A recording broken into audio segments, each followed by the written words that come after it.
And welcome back to this episode of DagoPod Podcast. I am your host, CJ Schumacher. I'm Joey Stafford. And today we are going to talk about key characters and points of the Clone Wars. How you feeling about this topic, Joey? It's going to be an interesting one. A lot of stuff to cover. It's going to be hard to get it all into one episode. But I think we're going to be able to do it.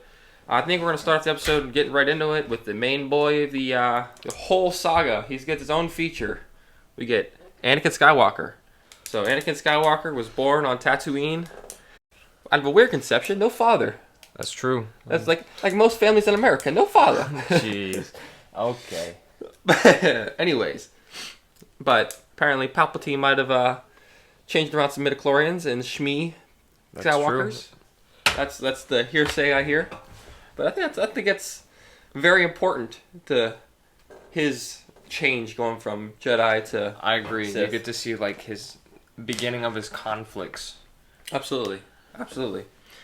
All right. Well, that's gonna be number one. That's Anakin. What you got for him? I think next, another key focus, especially in the newest season of the Clone Wars, would be Ahsoka. Absolutely. The way that Dave Filoni purposely made her an annoying character in the first few seasons, and then as she develops, gets stronger and wiser, she's like a completely different person. So then we build that connection with her.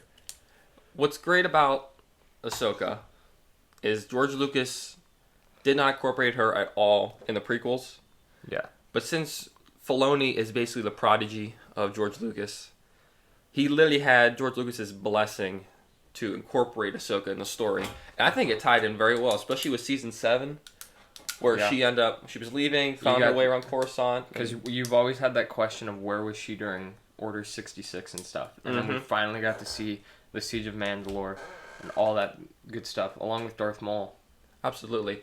This series of the Clone Wars is more or less the tragedy of Darth Maul, in my opinion.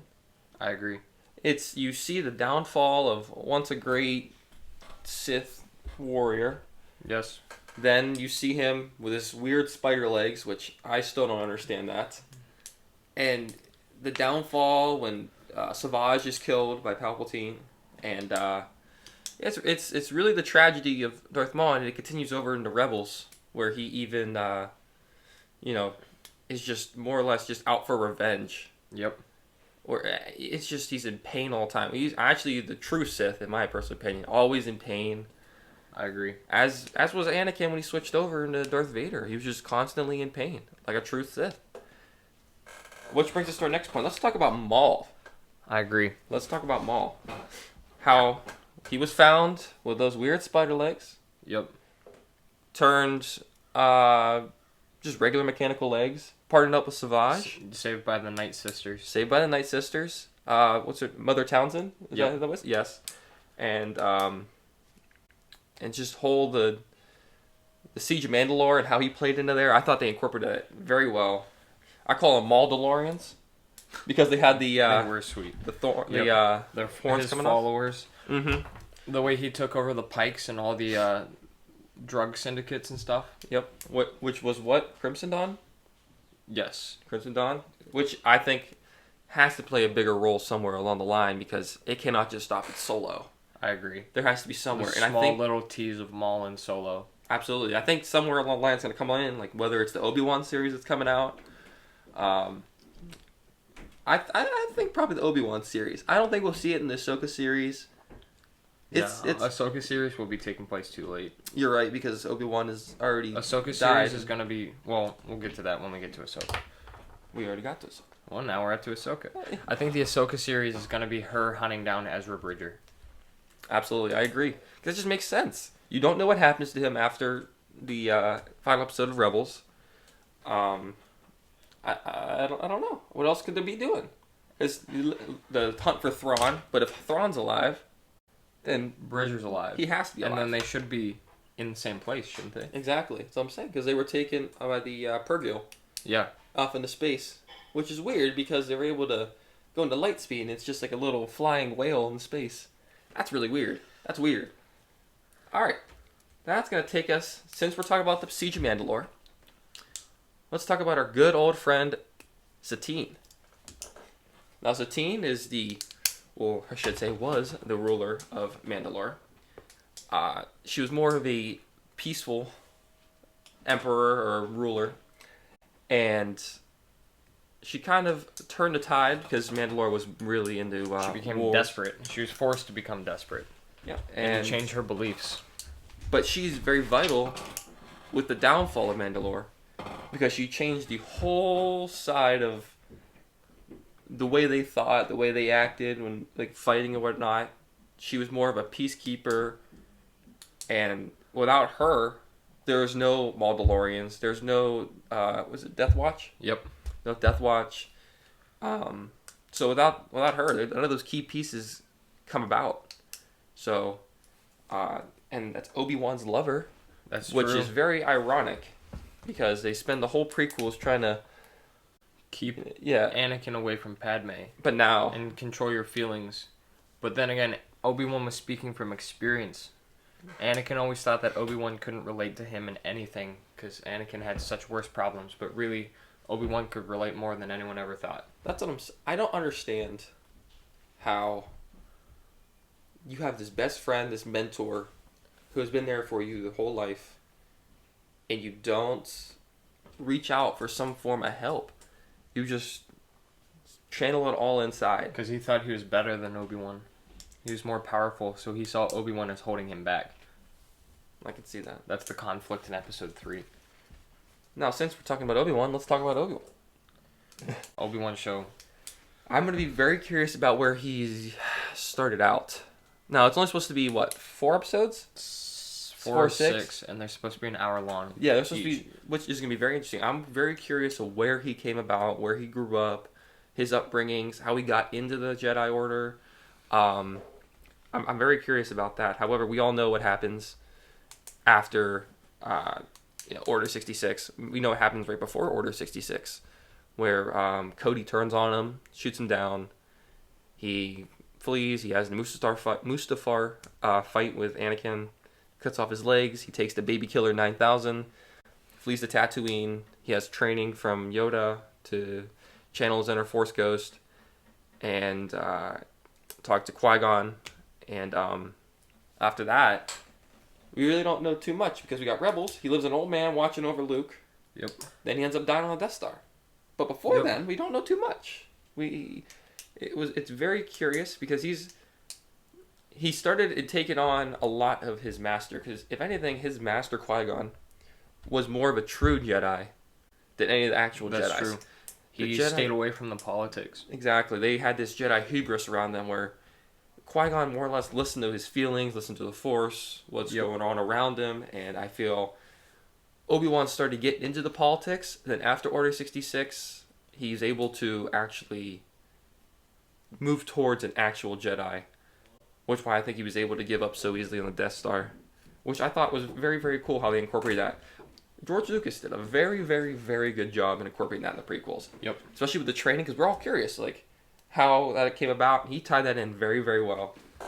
I'm still curious, though, on how Anakin became a Force Ghost after. See, that's where I think there's just a missing hole in the plot, where they just like felt like they had to show that Darth Vader became Anakin and he like turned to the good side right before he died. So then the only way to show that was his Force Ghost, but he really had no Force Ghost training. So I think that's just a missing hole. I'm sure that's going to be filled somewhere. They'll fill it somehow. Yeah, by a multi-billion-dollar company. Yeah. Especially Disney, and they money lovers. They're going to try and make any and everything they can. It's true. All right, so the next one we're going to talk about, since we're talking about one of the clones, talking about Cody, we're going to talk about Rex next. Rex is very, very huge for clones, being that he was the only clone that had the chip removed? No, there was him, Wolf. Oh, that's right. It's Rebels. There were 3 of them. I know what you're talking. Yep. And okay. Some of them left the rebellion, but Rex joins back in Rebels because of Ahsoka, and then he actually fights on the Battle of Endor. Fun fact for all you Star Wars lovers out there: if you go back to Return of the Jedi, on the moon of Endor, when they invade, Rex is actually on that mission. He is the old man with a beard and a helmet on, with camo. You go back, watch it. He's actually in that, which I thought was very, very cool. It's canon. Yep. I thought that was very, very cool. But Rex plays a huge part, being that he was more or less telling us about how the clones felt about the war. Because without the war, he even said it, without the war, they don't exist. So their feelings are conflicted about it, which you don't get to see that side of the clones during the prequels. That's what the movies lacked. And even for a kid's show, I felt this was very, very deep. Yeah. And I feel like sometimes I feel like it started off as a kid's show, but and then towards the end of the seasons, they just turned it into like a pure Star Wars fan show. Absolutely. That's where Rebels is really important to watch, but it's so hard to get through sometimes because it's so like kiddish. Yeah. Sometimes though, like especially with the new movies, I feel like the kids shows are actually more adult than the actual movies. Yeah. Like The Last Jedi, I just felt like it was really, blech. Like I don't know. Well, I hate The Last Jedi. You guys, if you're on this channel before, you've heard me talk about it. I hate it. Rose, I hate you as a character. Hate you. I really do. All right, so that's Rex, and he's very key because he was also Ahsoka's best friend. Yep. He was on the Siege of Mandalore as well. He's huge. So that's why we don't see him in Episode 3, and they filled that plot hole really, really good. Yep. Great guy. All right, speaking of Siege of Mandalore, we're going to talk about Bo-Katan. Bo-Katan. Bo-Katan Kryze. Now, she's still in hunt for the Darksaber. Yeah, that's Mandalorian helped her story out a lot because, which is actually weird. She's one of the first characters. I forget the actual actress's name. One of the first characters to be played by the person in a cartoon in Clone Wars, and then played in live action in Mandalorian. One of the first. She's characters. The voice actor for Bo-Katan too. She is the voice actor of Bo-Katan. They were about to have the voice actor for Ahsoka, which is Ashley Eckstein. Yeah. They were about to have her, but they replaced her with Rosario Dawson. They should have. They should have kept her the same. I like the way it felt, but I also feel like Disney's trying to she just didn't narrative. like sound or talk like Ahsoka. Yeah, I mean, she had that really high-pitched voice. Yeah, and she would talk like fast, but in Mandalorian, she just talked like too slow pace, I think. I agree. It's what it is. But back to Bo-Katan plays a huge role in the Clone Wars with the Siege of Mandalore and how she actually has an epiphany where the Mandalore was going in the wrong direction. Even though she differed from her sister Satine, she was able beliefs, complete opposite beliefs actually. But she actually was able to grow as a character and develop. Yep. As a person, as a future ruler of Mandalore. I'm just excited to see what Mandalorian season 3 comes out with because that's all going to be about her. Well, isn't Mando technically the ruler of Mandalore Technically, now? at the moment, yes.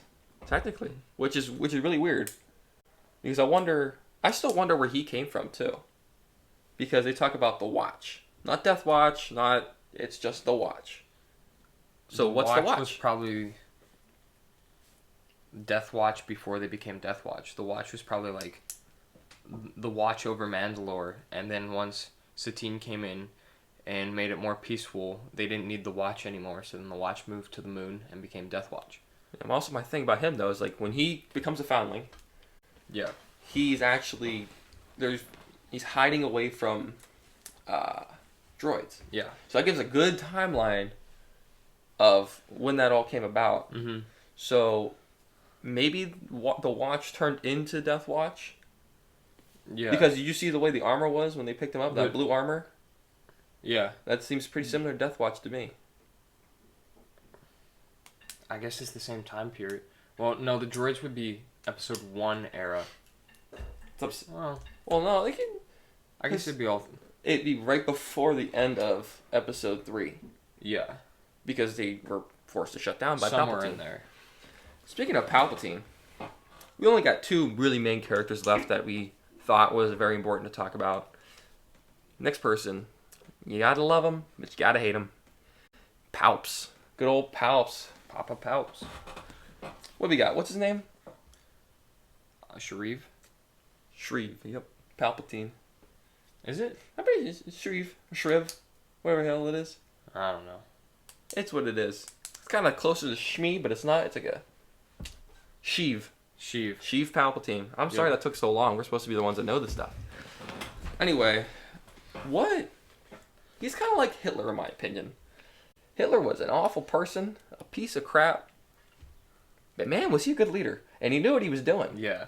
He could just swindle people and, like, I don't know. The way he could just manipulate people. I saw the one meme where it's like Palpatine wanted Padme killed, so he sent Maul. Yeah. Then Maul wants Palpatine killed, so he sent a bounty hunter. Yeah. Maul wanted Padme killed, so then he sends a bounty hunter. Then the bounty hunter sends, like, the worms to kill Padme. Oh, then sends the other bounty hunter. Maul sends Jango. Jango sends the bounty hunter. Then the bounty hunter sends, like, the scorpion things in episode 2. Uh-huh. So then there's, like, six factors in there of where something could go wrong. It's crazy how one little thing in, like, the prequels could change the whole outcome of A New Hope, Empire Strikes Back, and Return of the Jedi. It's crazy. Especially the way episode 3 went. That could change a whole lot, but we don't know too much about Palpatine's upbringings. We know... I still don't like the clone Palpatine thing from Rise of Skywalker. That's weird. It was just weird, and especially since The Last Jedi, I'm going to keep crapping on it. They didn't tie it in at all. You needed to incorporate it. The Last Jedi was all about Snoke, and then all just of a kill him sudden off. Snoke was just being manipulated by Palpatine. We had no proof of that at all. I mean, it was kind of cool having Snoke's in a jar. Yeah. You know what I mean? Trying to clone, but like, it made no sense. They definitely didn't plan that out till after The Last Jedi, and then they were like, okay, we need to bring Palpatine back. Well, it's because they changed directors. Yeah. And then Disney tried to fit in a narrative. That's why they should have planned out all 3 movies at once, so then they all tied in perfectly. Like they did with the 3, 4, 5, or 4, 5, 6, and 1, 2, 3. I agree. All right, we're going to talk about our last character of the day. You got to love him, man. He's the OG. Frank Oz loved him because Frank Oz played him. We're talking good old Yoda. Yep. Good old Yoda, man. Supposedly one of the wisest Jedi who couldn't see the downfall of the Jedi Order. I feel like he got tied into the politics too. At some points, I think Qui-Gon, if Qui-Gon was still alive, none of this would have happened. I agree. And I think that's why Palpatine sent Maul to kill Qui-Gon.